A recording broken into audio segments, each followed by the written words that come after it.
그런가 하면 이재명 대표의 사법 리스크 논란이 다시 민주당에서 점화되고 있는 모양새. 그 가운데 8월 영장설까지 나왔는데요. 한동훈 법무부 장관이 최근 이재명 대표가 부체포 특권을 포기하기 싫은 것 아니냐라고 지적을 했죠. 그러자 민영배 의원이 한 장관을 비판했는데 이게 논란입니다. 먼저 한 장관 발언부터 들어보시죠. 이재명 대표가 불체포 특권 기명특권으로 전환하자는 제안을 했는데 어떻게 보시는지. 부체포 특권이라는 걸 특권 포기한다고 했으면 되는데 말이 굉장히 길어지시잖아요. 계속. 만약에 본인에 대해서 체포동의안이 올라간다면 그걸 가결시킬 거냐 부결시킬 거냐 이거 아주 단순한 얘기 아닌가요? 그냥 특권 포기하기 싫으면 싫다고 하면 됩니다. 소위 자꾸 말이 길어지면 그 거짓말이다. 진정성 없다라는 지적입니다. 이에 대해서 민영배 의원이 이렇게 한 장관에게 대꾸했습니다. 얼마 전에 복당한 민영배 의원. 참 무례하네. 뭐라고 말이 길다고 너나 짧게 하시게. 하룻강아지 뭐 무서운 줄 모른다더니 서서히 맛이 가고 있는 중이구만. 한국 정치의 재앙이야 재앙이라고 한 장관을 비판했습니다.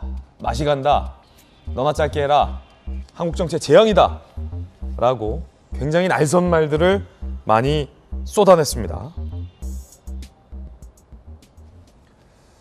민영배 의원은 한 장관에게 앞서 정신 나갔다 라고 얘기한 바도 있습니다. 그 대목도 들어보시죠.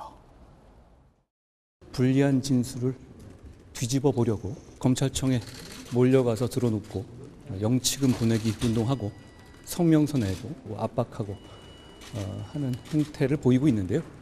이건 권력을 악용한 최악의 사법 방해이자 스토킹에 가까운 행태라고 생각합니다. 한동훈 장관은 민주당이 검찰청 방문하고 영치금 보내기 운동하는 게 권력을 이용한 최악의 사법 방해라고 얘기하는데. 영치금 보내면 법무부 장관 맞아요? 어떻게 돼요? 영치금 보내면 영치금 보내는 수사가 어떻게 방해해요? 법무부 장관 맞아요? 법무부 장관 입에서 진짜 나온 말이에요? 영치금 보낸 게 영치금 보내면 기가 수사 막히네. 방해가 그 저는 수사 방해예요? 오히려 이해가 안 되는데요. 정신 나갔네. 정신 나갔네. 맛이 갔네. 한국 정치의 재앙이다. 그리고 너나 짧게 하라. 라는 민영배 의원의 반박. 그리고 앞서 한 장관의 이 대표에 대한 비판 함께 들으셨습니다. 김광삼 변호사님. 네. 험한 말들 오고 가는데 누구 말이 맞는 겁니까? 저게 날선 말이 아니에요. 저건 날선 말이 아니고 이제 한동훈 장관의 그러한 뭐 비판, 이재명 대표의 비판, 또 여러 가지 민주당의 행태에 대해서 사법방해다 이런 얘기 할 수 있겠죠. 예. 그러면 거기에 대해서 또 민주당 비판은 당연히 할 수 있어요. 왜냐면 왜 이게 수사방해고 왜 우리의 이재명 대표를 그렇게 뭐 저하시키느냐 예. 이런 비판은 물론 야당 입장에서 할 수 있어요. 그런데 비판의 언어를 어떻게 쓰느냐는 굉장히 중요한 거예요. 우리가 보통 이 얘기를 할 때 인간의 품격은 어디서 나온다고 그래요? 말에서 나온다는 얘기를 많이 예. 하잖아요. 그 말이라는 것은 사실은 우리가 뭐 그냥 술집에서 그냥 개인적으로 뭐 얘기하는 그런 말이 있고 적어도 국회의원 아닙니까? 국회의원이라는 사람이 어떻게 정신 나겠네, 맛이 갔네, 장관한테 너나 이런 얘기를 하는 거예요.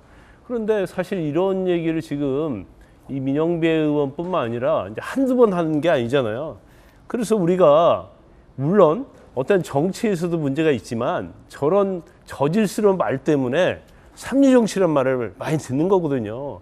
말을 정당히 비판하느냐, 말을 저렇게 함부로 하고 마치 뭐 시정자빼들이 하는 것처럼 저런 얘기를 공식적 자리에 하는 것은 우리의 이제 정치의 질을 아주 낙후화시키고 정치에 대한 신뢰를 없애고 불신하게 하는 거예요. 그래서 다시 한번 말씀드리지만 좀 말 좀 조심하자. 특히 정치인들 그런 말씀을 드리고 싶습니다. 김영주 의원님 어떻게 보세요? 네. 사실 한동훈 장관이 말을 길게 하는 건 사실이죠. 너나 짧게 하세요라는 부분도 저는 일리가 있다고 생각해요.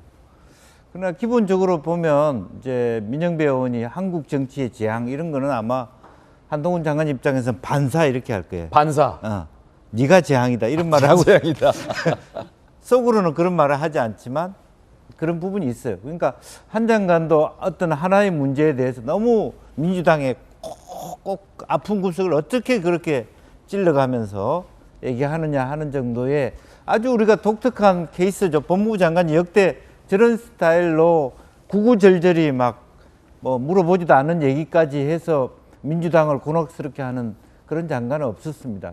그런 의미에서 민영배 의원이 그런 얘기는 할 수는 있으나 실제로 보면 뭐 영치금이 사법행위 방해다, 말도 안 된다 이런 정도 얘기할 수 있지만 정신 나갔네 이렇게 표현하는 것도 너무 지나치다 그렇게 생각이 들고요.